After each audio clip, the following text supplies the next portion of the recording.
भाइयों नमस्कार। साथी नमस्कार। नमस्कार नमस्कार। दोस्तों हम लोग दिल्ली में मौजूद हैं और कल अचानक ऐसी परिस्थितियां आई कि हम लोगों को घर से दिल्ली के लिए निकलना पड़ा।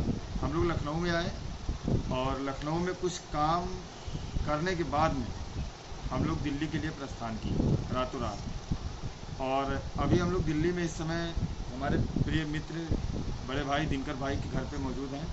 हम लोग जब दिल्ली आए तो दिनकर भाई ने कहा कि और कहीं नहीं जाना है, पहले हमारे यहाँ आइए मिलिए और उसके बाद ही कहीं आगे जाना है। तो हम लोग यहाँ पे मौजूद हैं और हमारी दो एक मतलब यहाँ पे कुछ और भी मीटिंग्स है, उसको करने के बाद में हम आगे बढ़ेंगे। उससे पहले हम लोगों ने देखा कि कल रात में हम लोग जो आ रहे थे तो उसका मैंने फ़ोटो भेजा तो कुछ लोगों को बुरा लगा और वो लोग हम लोगों के ऊपर आरोप लगाने लगे कि ये लीडिंग याचिका बनने के चक्कर में यहाँ दिल्ली गए हुए। मैंने हालांकि पहले जो हम हमेशा एक होकर लड़ने पे विश्वास कर रखते हैं, हमने सिंगल बेंच में भी लोगों को एक करने की कोशिश की थी। डबल बेंच में भी जब मीटिंग बुलाई गई थी तब आपने देखा कि कितने लोग आए थे। जिस दिन कालिया सर को हायर किया गया था उसमें राघवेंद्र भैया आए थे आशुतोष की टीम के। और उसके बाद में जब इलाहाबाद में अब की डबल बेंच में ईडब्ल्यूएस में लोगों को एक करने की बात की गई तो भी आपने देखा कि कितने लोगों ने साथ दिया। बहुत से लोग ये आरोप लगा सकते हैं कि लोग ये मिलना नहीं चाहते। हम तीन लोग एक साथ हैं, अगर हम भी चाहते तो अकेला चलते। मिलना वे लोग नहीं चाहते हैं जो अकेला चलते हैं। अब चूंकि समय बहुत ज़्यादा हो रहा है, कोई कह रहा 4 दिन बाद चलो अपने काम के हिसाब से, कोई कह रहा 8 दिन बाद याचिका पड़ जाएगी। इलाहाबाद की याचिकाएँ अभी निस्तारित ही नहीं हुई। आप देख रहे हैं कि चयनित और अचयनित जो 19,000 की मांग करने वाले हैं दोनों सुप्रीम कोर्ट पहुंच चुके हैं। फिर अगर हम लोग घर पे बैठे रहते हैं और देर करते हैं तो एक तरीके से जज को बाद में बताना भी पड़ेगा कि आप हैं कौन। तो इसलिए हम लोगों ने कुछ प्लान बनाया कि हम इस पे काम करते हैं। अभी ये बात ही नहीं हुई कि हम साथ में हम लोग हैं या नहीं हैं। हम लोग जानते हैं, इस बात को किसी को बताने की ज़रूरत नहीं है कि एकता में शक्ति होती है। तमाम लोग तमाम तरीके की बातें करने लगते हैं।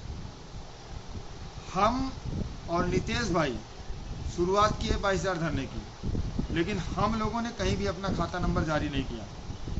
हमने कहीं भी अपने आप को फ्रंट पे नहीं दिखाया। दूसरी चीज़, जो एक मुख्य याचिकाकर्ता की बात होती है, तो हमने मुख्य याचिकाकर्ता के रूप में आशीष बर्नवाल के नाम से आप सुनते होंगे, बहुत बेहतरीन याचिका आशीष बर्नवाल के नाम की याचिका बन रही है। ज्योति सिंह के नाम की याचिका है। हिमांशु दुबे के नाम से याचिका क्यों नहीं है? धर्मेंद्र मिश्रा के नाम से याचिका क्यों नहीं है? हाँ, एक याचिका हमारे यहाँ नितेश सिंह के नाम से, वो याचिका पीछे की याचिका है। आशीष बर्नवाल वो व्यक्ति है जो इस 22,000 के धरने में पहले लखनऊ आने वाला पहला व्यक्ति था। जेल भी गया है वो नाम का जनरल है, बेचारा किसी तरीके से अपना जीवन यापन गुजर कर रहा है और वो सब्जी बेचने का काम करता है। वो कोई नेता नहीं है आशीष बर्नवाल, और ना उसको कोई नेता बनने की चाहत है। लेकिन जिस तरीके से हमारे यहाँ जनरल वर्ग में अपना नरेटिव लोग सेट करते रहते हैं, जो लोग खुद कूद के आगे याचिका डालते हैं, वो आज सोशल मीडिया में कह रहे हैं कि हम उनकी याचिका बढ़ने नहीं देंगे। आप आइए, अपनी याचिका आगे बढ़ाइए, हमें लड़ने का शौक है। हमने 300 लोगों में, जनरल के 976 याची थे, और 300 या 400 लोगों में हमने Prashant Chandra, Kalia sir, Anil Tiwari sir, DP Shukla sir, यहाँ तक कि परिहार सर और आशीष चतुर्वेदी सर को भी किया हमने, और अभिषेक सिंह को भी किया। और बहुत से लोगों के पास में याची थे, जरा उनके वकीलों के नाम आप पूछ लीजिएगा। केवल लोग जलन रखते हैं, और वे लोग, जनरल समाज में यही सबसे बड़ी कमी है कि लोग अगर कोई आगे बढ़ रहा है तो उसका पैर पकड़ के खींचने की कोशिश करते हैं। अगर हम लोग दिल्ली आने से पहले अभी किसी से कहें चलोगे दिल्ली, तो दिल्ली तो बड़ी भारी बात हो गई, चलो यार कल चलते हैं, परसों चलते हैं, अरे अभी क्या बिगड़ा। और अभी कुछ सरकार कर दे, रिविजिट या कोई भी चीज़ कर दे, तो फिर दौड़ते रहो। और हम लोगों को कुछ चीज़ें पता चली हैं तब तो हम लोग हाथ पैर मार रहे हैं, और अभी भी कुछ बिगड़ा नहीं है। 26 तारीख को इलाहाबाद में या 27 को आप मीटिंग कर लीजिए। हम आपके बीच से हैं, कहीं आसमान से आए हुए नेता नहीं हैं, और ना हमें नेता बनना है। आप लोग खुद जानते हैं कि 62 याचियों में हमने इलाहाबाद में 2-2 सीनियर खड़े कर दिए हैं। तो इस तरीके से तुरंत सोशल मीडिया में बयानबाजी करना, इससे माहौल और बिगड़ जाता है। मैंने आशुतोष दुबे जी से भी बताया था कि मामला क्या है, लेकिन फिर भी वो बार बार सोशल मीडिया में पोस्ट करते रहे। मैंने उनसे ये भी कहा कि मामला क्या है, मैं तुम्हें मिलोगे तो दिखाऊंगा, और आपको आधा ज़्यादा पता भी है, लेकिन फिर भी हम लोगों के खिलाफ एक नैरेटिव बनाने की कोशिश की जा रही है। ये क्या है? ये बहुत ही गलत है और बहुत ही दुर्भाग्यपूर्ण है। आओ आप नेता बनो, हमें केवल नौकरी चाहिए, हम नौकरी के लिए लड़ रहे हैं। हमें नेता बन के हमारा जीवन गुजर बसर नहीं होगा। हम केवल नौकरी के लिए चाहते हैं, और नौकरी के लिए किसी को भी, कोई भी आगे आए बढ़े, हम अपना वकील दे देंगे, लेकिन हमें नेता बनने का शौक नहीं है। जिसको याचिका अपने लीडिंग डालनी हो और लीडिंग याचिका डालो। अभी हम दिल्ली में आए हैं माहौल समझने के लिए, कैसे क्या है, जो भी है अभी समय नहीं कहीं चला गया है। और आप तमाम प्रदेश के अभ्यर्थी देख भी चुके हैं कि सिंगल बेंच से लेकर डबल बेंच तक किसने लड़ाई की, किसने एडवोकेट लाया। हम 3-3 लोग अपना किराया तक बचा लिए कि लखनऊ जाएंगे तो हमारा 2000 रुपया खर्चा हो जाएगा, और हम तीनों भाई लगातार लखनऊ आते रहे, और हर बार आने में 7,000, 5,000, 8,000 रुपया खर्चा होता था। नैरेटिव बनाने लगते हैं जैसे कोई आगे बढ़ने लगता है, और यहाँ लड़के बोलते हैं कि भैया जल्दी कुछ उस पर कीजिए, और अगर कोई आदमी आगे बढ़ के खुद थोड़ा जायजा लेने लगे तो फिर ये पता चलता है कि आगे कैसे वो चले गए। मैं सभी से बता देना चाहता हूँ कि नैरेटिव कोई मत बनाओ, और इस भर्ती के खलीफा भी मत बनो। जो है बात करो, और तुरंत सोशल मीडिया में और दुनिया भर की लंबी चौड़ी लेख लिखने से कुछ मिलेगा नहीं। आप सभी लोग अपने गिरवान में झांक के देख लो कि मेहनत कौन करता है और डेडिकेटेड कौन है। हिमांशु बोलिए। साथियों नमस्कार। थोड़ा काम की बात कर लेते हैं। फिलहाल तो धर्मेंद्र जी ने जो बताया है, हमें ये जानकर बहुत दुख हुआ, और हम तो काफ़ी मतलब अपना काम से ही मतलब चीज़ों को मतलब लगे रहते हैं, ये सब चीज़ों पे बहुत ज़्यादा वो नहीं था। और मतलब जो है जब ये जाने हैं कि इस प्रकार की भी चीज़ें चल रही हैं, तो फिर खैर मेरा उस सब पे ध्यान नहीं जाता है, वो सब आपसी समझ है, वो सब समझ लिया जाएगा आगे। फ़िलहाल ये काम को समझना है। तो जैसा लास्ट वीडियो जो हमने संडे को बनाया था, जिस दिन सरकार की मीटिंग होनी थी, उसमें हमने ये बताया था कि हम अटॉर्नी जनरल सबसे पहले सरकार का स्टैंड देख रहे हैं कि सरकार का स्टैंड क्या है। और शाम को ये बात स्पष्ट हो गई कि सरकार जो है आदमी मतलब सुप्रीम कोर्ट नहीं जाएगी, वो डबल बेंच के आदेश को फॉलो करेगी। यह एक प्रकार से, हाँ, वह एक प्रकार से धक्का लगने जैसा था। हम और चयनित श्रवण वर्ग के अभ्यर्थियों को भी जो लड़ रहे थे, और मेनली जो है चयनितों को, क्योंकि चयनित भी कहीं ना कहीं ये जो है ये सोच रहे थे कि सरकार हमारे लिए कुछ मतलब जो है स्टैंड लेगी। लेकिन फ़िलहाल जो है ये जो खबरें निकल के आ रही है कि सरकार उनको समायोजित कर लेगी, तो अब देखिए यहाँ से तमाम प्रकार की विविधताएं जो हैं वो हैं, काफ़ी ज़्यादा मतलब संशय बना हुआ है कि वो मतलब वो समायोजन का तरीका क्या होगा। और बात बिल्कुल सही है, जो 3 साल 4 साल से वर्किंग है उसके लिए आप लोग लीगल कुछ वो बनाइए, लीगल तरीका कुछ निकालिए, सुप्रीम कोर्ट से निर्देश लाइए उनके समायोजन का। उसी चीज़ को लेकर के आज जो है धरना SCRT पे रखा गया है, और अपडेट पाकर बहुत खुशी हुई है कि मतलब हम सवर्ण भाइयों में कितनी एकता है, और सब लोग जो है अपने नौकरी के प्रयास के लिए काफ़ी अच्छे पैमाने में वहाँ पे लोग SCRT पहुँचे हुए हैं। और बहुत ही देखे जो 90-97 से जो लोग थे लगे हुए थे, सब लोग आए हुए हैं, और सब लोग अपनी पूरी मेहनत के साथ जो है धरना दे रहे हैं, और मतलब तमाम न्यूज़ चैनलों के माध्यम से अपनी बातें रख रहे हैं। बहुत अच्छा लगा ये जान करके। फिलहाल हम चयनित जनरल हैं, तो मेनली आपको पता ही है कि हम लोग की लड़ाई मेरिट की है, हम लोग की लड़ाई पॉलिसी को लेकर के है। ठीक है, क्या यही पॉलिसी रहनी चाहिए? और आप लोगों को पता भी है कि लेट करने से कुछ नहीं होगा। आप लोग हर दिन सुन रहे हैं कि 24 घंटे में जियो जारी होने वाला है, 24 घंटे में जियो जारी होने वाला है। आप लोगों को ये भी बात पता है कि जो इस ऑर्डर से लाभान्वित है वो लोग कैविएट ऑलरेडी डाल दिए, सुप्रीम कोर्ट में अपनी तैयारी फुल है। अच्छा, जिनको जॉब नहीं मिल रही है इस ऑर्डर पे, आरक्षित वर्ग के लोगों को, वो लोग भी सुप्रीम कोर्ट पहुंच चुके हैं। चयनित शिक्षक भी अपना यहाँ पे पहुंच चुके हैं। और चयनित कब आएगा भाई? आप और हम लोगों ने सिंगल बेंच और डबल बेंच में दोनों में इसी बात को लेकर के मात खाए हैं कि जब हम लोग कोई सीनियर करने जाते थे तो सीनियर खाली ही नहीं रहता था।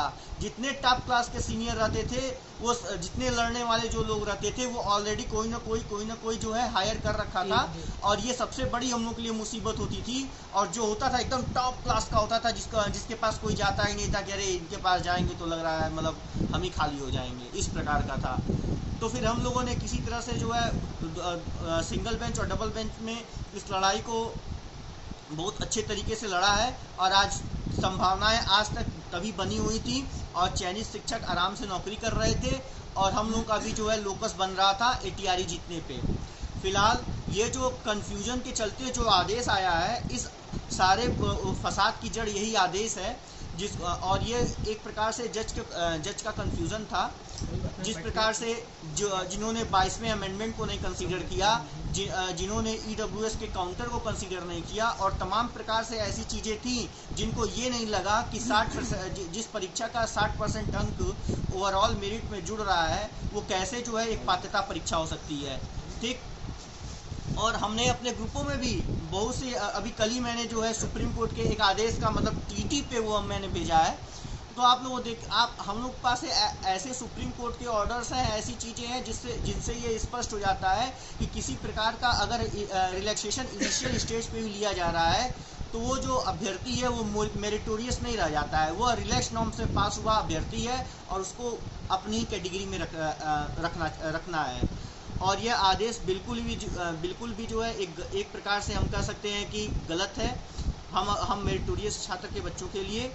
और ससमय सुप्रीम कोर्ट में पहुंचना बहुत ही आवश्यक है और उसी के लिए और हम लोग बच्चे एक्सपेक्ट करते हैं। लगातार कॉल्स आ रहे थे और गार्जियंस के कॉल आए, जुड़े हुए बच्चों के कॉल आए, ठीक है, बहुत से मतलब ऐसे चयनित लोगों के भी कॉल आए कि भैया आप लोगों ने इतनी प्रमुखता से सिंगल बेंच और डबल बेंच लड़ा है, आप लोग कहाँ हैं, आप लोग दिख क्यों नहीं रहे हैं।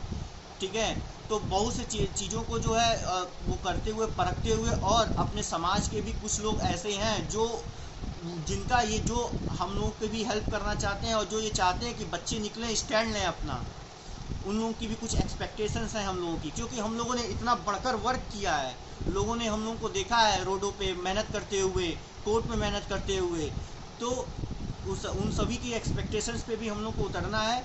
और ये हम लोग की यहाँ पे आने की प्लानिंग जो है वो 27 तारीख को ईडब्ल्यूएस जब केस फाइनल हो जाता उसके बाद होती, लेकिन एक आकस्मिक परिस्थिति बनने के चलते जो है, जो एक प्रकार का प्रेशर क्रिएट हुआ है 20 तारीख से धरना जो हुआ है इन लोगों का, ठीक है, और जो लगातार ये न्यूज़ निकल के आ रही है कि बस प्रक्रिया में है और आज जियो निकल जाएगा, कल जियो निकल जाएगा, इस प्रकार से, तो हम लोग का लेट करना भी जो है उचित नहीं है। और एक मजबूत और संगठित टीम होने के नाते हम लोगों को इसकी पहल करनी ही थी, और जब पहल करनी ही है तो इसको ससमय इसको अंजाम देना बहुत ज़रूरी है, ताकि मन मुताबिक सीनियर भी मिल जाए, मन मुताबिक हम लोग कोर्ट में भी अपीयर हो जाएं। और आप लोगों को जैसा पता ही है कि हम लोग बिना सीनियर ही मत कहिए, टॉप मोस्ट सीनियर के हम लोग वो करते ही नहीं है, हम लोग कोई कॉम्प्रोमाइज़ करने करते हैं। अगर हम लोग हैं तो वहाँ पे टॉप मोस्ट सीनियर रहेगा और हर डेट पे उपस्थित रहेगा, आपकी चीज़ों को एनालाइज करेगा, उस पर और अपना पक्ष रखेगा। 8 महीना हम लोग धरना किया है, हमको नौकरी नहीं चाहिए, ठीक है। और जैसे कि ये है कि जैसे धर्मेंद्र जी बता रहे थे, जानकर बहुत मतलब वो हुआ कि लोग अपना नैरेटिव सेट कर रहे हैं। भाई इतना खाली समय नहीं है, आप लोग जब फ़ोन करते होंगे पता होता होगा, यहाँ पे सब लोग जो है वर्किंग ही हैं, 10-12 घंटे हम लोग भी जो है अब किसी न बिजी रहते हैं, लेकिन ऐसा कुछ माहौल बना है, ऐसी कुछ परिस्थिति बनी है, तभी सब कुछ छोड़ छाड़ के भागना पड़ा है वहाँ से। इसीलिए अपना नरेटिव ना बनाइए, ठीक। और आप लोगों को ही पता है, सब लोगों ने, पूरे प्रदेश के लोगों ने देखा हुआ है कि वो लीगल डॉक्यूमेंट्स किसके पास हैं, वो चीज़ें कहाँ से हैं, कहाँ से चीज़ें कलेक्ट की गई हैं, कहाँ से क्या आर्ग्यूमेंट होता है, लास्ट मोमेंट में कैसे चीज़ों को जो अपने साथ के जो एडवोकेट होते हैं उनको प्रोवाइड कराया जाता है, ये कोई दूसरा नहीं करता है। वो चीज़ें हैं, उतने लोग हैं, तभी हम लोग को लगा कि हाँ, जब हम लोग स्टैंड ले सकते हैं, हम लोग कैपेबल हैं, तो क्यों ना समय हम लोग इस काम को अंजाम दें, ठीक है, ताकि हमारी लड़ाई कमज़ोर ना पड़े। इसीलिए हम लोगों को आकस्मिक जो है लखनऊ आना पड़ा, और लखनऊ से फिर तुरंत दिल्ली, ठीक। और फिलहाल जो है कोई अपना नैरेटिव सेट ना करे, 26 को मीटिंग कर लें, 26-27 को, और ऐसा और कुछ जैसा नहीं आप लोग कहें, अगर देखिए हम एकदम पूरी तरीके से ऐलान करते हैं, हम नहीं आशीष बर्नवाल के नाम से याचिका डालेंगे। अभी हम याचिका किसी के नाम से नहीं डाल रहे हैं, नाम किसी की बायोमेट्रिक कराए हैं। आप जिस लड़की को, जिस महिला को कह दोगे, हम उसके नाम से याचिका डलवा देंगे, ठीक है। हमें नेता नहीं बनना है, नौकरी नहीं मिलेगी। और एक चीज़ और भी है कि हम इसी मुद्दे में क्यों लड़ रहे हैं, 72 मुद्दों में नहीं लड़ रहे हैं, न 72 मुद्दों में नैरेटिव अपने बना रहे हैं। तो लोगों को ये समझना चाहिए, तुरंत ऑडियो वीडियो बनाने से पहले लोगों को सोचना चाहिए। लंबी लंबी पोस्टें लिखने से नहीं काम होगा। आप सभी ने, जो लोग लंबी लंबी पोस्टें लिख रहे हैं, उन सभी को हम लोगों के बारे में पता है कि हम लोग अपना 100% काम करते हैं। अगर आप ऑडियो वीडियो या कोई पोस्ट डाल रहे हैं, क्या फ़ोन करके आप पूछे कि आपका लास्ट स्टैंड क्या है? आपने क्यों इस प्रकार का काम करते हैं? इस प्रकार का काम पहले भी किया जा चुका है। यहाँ हम लोग और यहाँ पे मेहनत करके आए हैं, वहाँ पे ब्रेकिंग न्यूज चल रहा है कि जनरल वालों में बगावत। ये कौन सी न्यूज़ है भाई? कौन सी बगावत हुई है? बोलिए। और भी कुछ चीज़ें हैं, और थोड़ा सा हम बात कर लेते हैं अपने ऑर्डर को लेकर के। हाँ, जैसे कि ऑर्डर में जो कैटेगरी, आप लोगों को पता है, आप सब लोग तो ऑर्डर पढ़ चुके हैं। ऑर्डर में कैटेगरी बनाई गई, तो कैटेगरी में 4 कैटेगरी बनाई गई थी, जिसमें से 2 मेन जो इम्पोर्टेंट कैटेगरी है। पहली कैटेगरी एमआरसी को लेकर के है, और दूसरी कैटेगरी जो है जनरल, जो हम लोग का ओवरलैपिंग था। ये 2 मेन कैटेगरी मान के चलते हैं हम लोग, ठीक। तो इस कैटेगरी में सबसे पहले जो आरक्षित वर्ग के बच्चे हैं, जो ये बार बार अपनी भूमिका बनाते हैं कि इतने हज़ार सीटों का हमारा घोटाला हो गया है, ठीक, जो कि एक प्रकार से, पूरी तरह से एक प्रकार का भ्रम है, ठीक। अच्छा, एक जो है मैटर है एमआरसी को लेकर के। भाई एमआरसी 500 का ऑर्डर है एमआरसी के लिए। क्या एमआरसी जो है 2 आपसी भाइयों के, ओबीसी जो भाई हैं उनके बीच की लड़ाई है। आप भाई हर प्रकार से लाभ तो नहीं ले सकते हैं, ठीक। आपको आपका मनपसंद जिला भी चाहिए, और आप ये समझिए कि हम यूआर में भी रहेंगे, तो ये नहीं हो सकता है। इस क्या वो ऑर्डर है, शिखा सिंह का ऑर्डर है, और भी ऐसे तमाम ऑर्डर्स हैं, ठीक है। अगर आपको अपने मनपसंद का जिला चाहिए, और अगर आपको अपनी कैटेगरी में रखा जा रहा है, तो आपको अपनी कैटेगरी में ही ट्रीट किया जाएगा।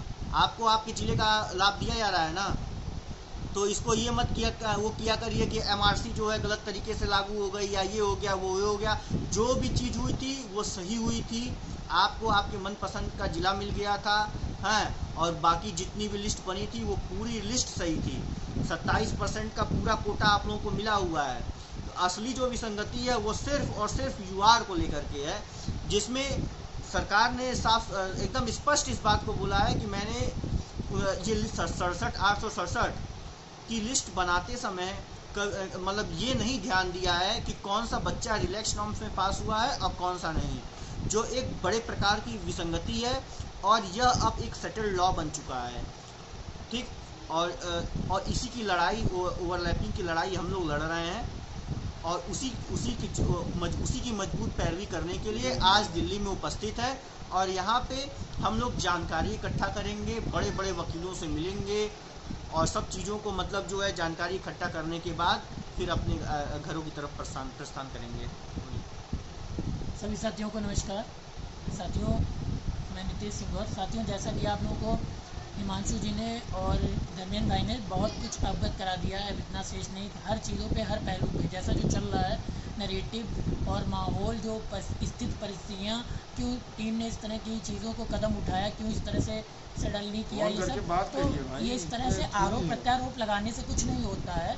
और आपने ये भी देखा होगा कि किस टीम ने किस तरह से क्या किया है, सिंगल वेन से, डबल वेन से, कौन आखिर लगातार अंत तक लगा रहता है, शारीरिक, आर्थिक, मानसिक रूप से कौन प्रताड़ित हो होकर सारे काम करता है। आपने कितनी बार हम लोगों की मना स्थितियाँ देखी होंगी वीडियो में ही, कि हम लोग कितना हर तरह की झेलते हुए यातनाएं आगे बढ़ते हैं, लेकिन हम लोगों का कोई साथ नहीं देता कब है, जब चीज़ें बेंच बदल जाती है, तब ऐसे लोग, अवसरवादी लोग निकल कर बाहर आते हैं, जो केवल जोड़ने की बातें करते हैं, और फिर अंत में वो ऐसे लोग जोड़कर पता नहीं कहाँ किनारे हो जाते हैं और छोड़ देते हैं केवल लीगल टीम पे। ऐसे लोग क्यों गायब हो जाते हैं, और ऐसे लोग उनके साथ जुड़ना भी पसंद करते हैं जो किसी भी तरह से हमारा किसी रूप में सहयोग नहीं करते हैं, और केवल जोड़ के साइड हो जाते हैं, और बस कुछ नहीं उनको करना होता है।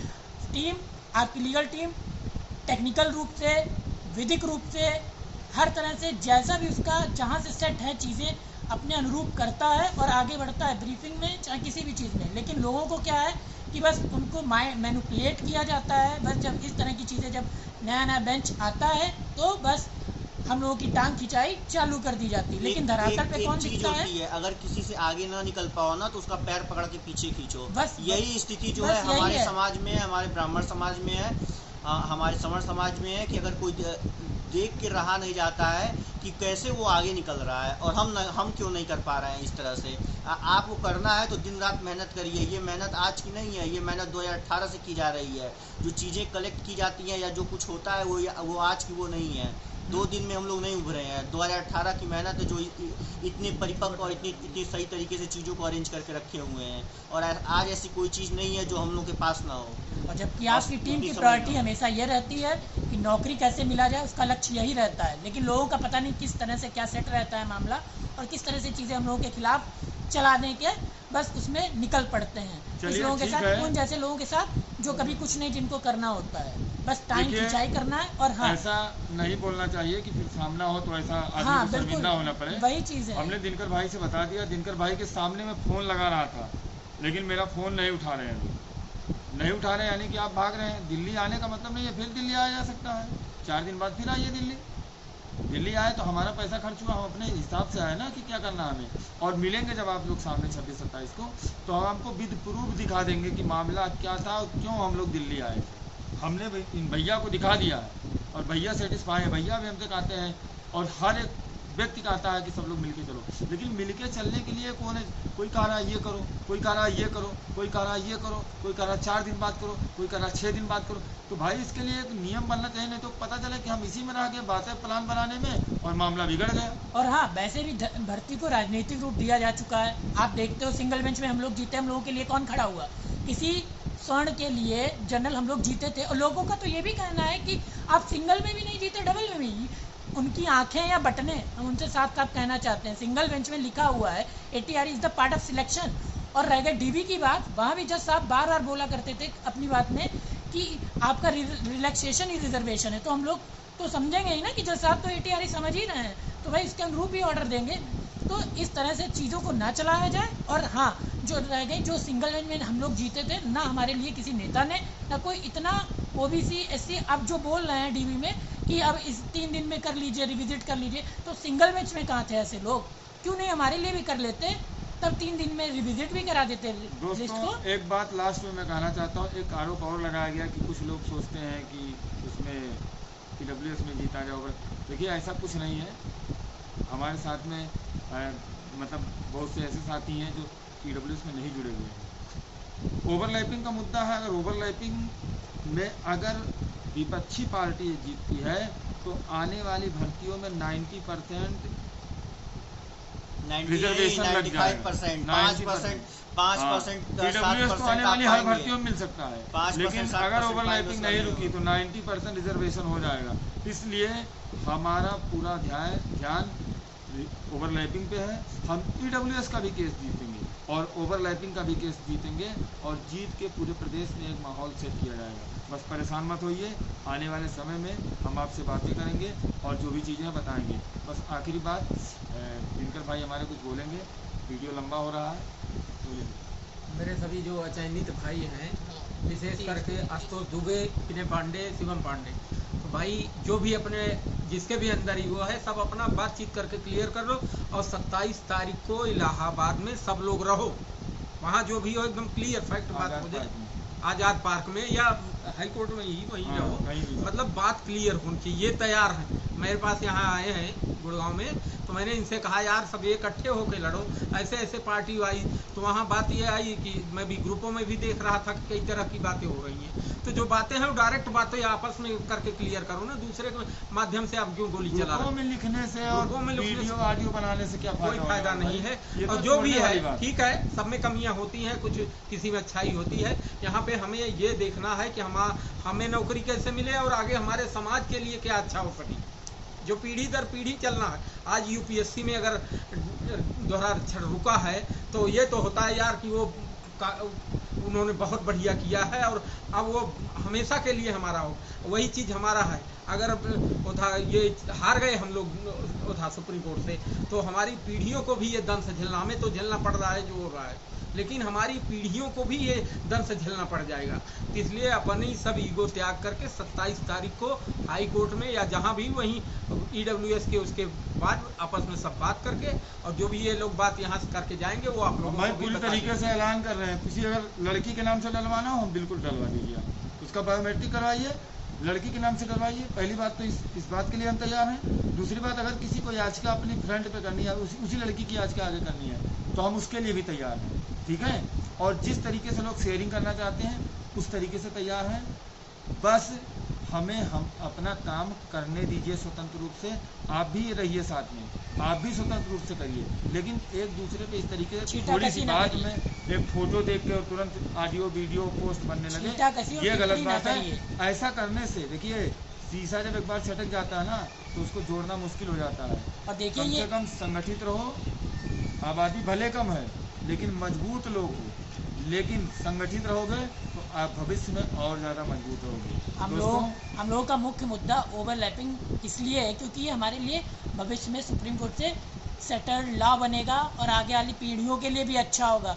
इसलिए नहीं कि हम लोग अपनी ही नौकरी के लिए लड़ रहे हैं, वो तो है ही लड़ना, लेकिन आगे के लिए भी, फ्यूचर के लिए भी बहुत ज़रूरी है। आप समझिए आप लोग, और हम लोग इसी उससे चल रहे हैं प्लेटफॉर्म पर और जीतेंगे भी, क्योंकि वो ऑर्डर जो सही नहीं आया है। हम लोग को निकलना भी है, कहीं कुछ मीटिंग है, और उसके बाद में जो भी होगा हम आपको लाइव आके बता देंगे।